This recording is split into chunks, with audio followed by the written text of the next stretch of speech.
এই দেখেন একজন চাচা, কি নাম আপনার? আমার নাম মোহাম্মদ রুহুল আমিন। মোহাম্মদ রুহুল আমিন।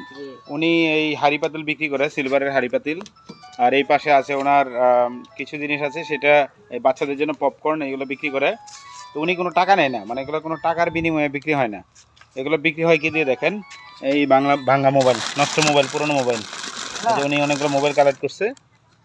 আপনার কোনো টাকা দিয়ে বিক্রি হবে না, এটা বিক্রি হবে সব মোবাইল দিয়ে।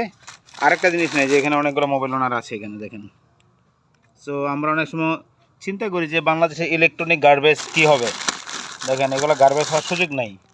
এই যে একদম নষ্ট মোবাইলের মধ্যে কিছুই নাই, স্ক্রিন টিন সব ফেটে টেটে, ব্যাটারিও মনে নাই ভিতরে, একদম পাতলা মনে হচ্ছে। এটাও নিয়ে গেছে। তো এবং কোনো টাকা দিয়ে বিক্রি হবে না। এটা আবার কিছুটা একটু ভালো মনে হচ্ছে।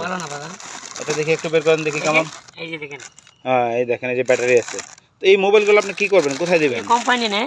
কোথায় কোম্পানি, কোথায়? এই কোম্পানিগুলো নিয়ে যায়। মানে আপনি কোন জায়গায়, মানে জায়গার নামটা বলেন, কোথায় সিস্টোর থেকে এগুলো বিক্রি করবেন? আর এই দিকে দেখেন আরও আছে, এটা কি আছে? চুল। এবং এই যে মহিলাদের চুল, এই চুলের বিনিময়ে বিক্রি করে। মানে কোনো টাকা দিয়ে বিক্রি হয় না, হয় চুল দিতে হবে, না হয় মোবাইল দিতে হবে। এই চুল কি করবেন? এটা কোম্পানি নিবে। চুল কীভাবে বিক্রি করেন আপনি, কেজি হিসেবে নাকি? এটা মানে পয়েন্ট হিসেবে। মানে কি মানে একটা বিক্রির তো একটা আছে না? হ্যাঁ ভাই, কেজি ধরে। কেজি 1 কেজি কত? 1 কেজি রে বাবা 1 বছর লাগবে তোলা করতে। তাহলে কত রেটটা কি? রেট মনে 4000 দিয়ে 5000 দিয়ে এই সিস্টেমে। মানে 4000 টাকা কতটুকু? কম কম কেজি। হ্যাঁ আঙ্কেল আপনি কি ও নিচে টাকা দেয় না মনে হয়। টাকা দিবেন? তাহলে ওই যে উনি এটা আসলে পুরোপুরি বলতে চাচ্ছে না।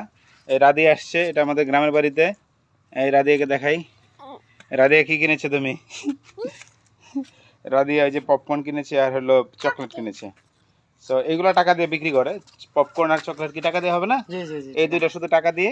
আর এই যে হাঁড়ি পাতিল যা আছে এগুলো বিক্রি হবে, হয় আপনাকে নষ্ট মোবাইল দিতে হবে, না হয় চুল দিতে হবে। সো মহিলারা এখন চুল যেখানে সেখানে ফেলে না, এটা একটা ভালো দিক মনে হয়। জি।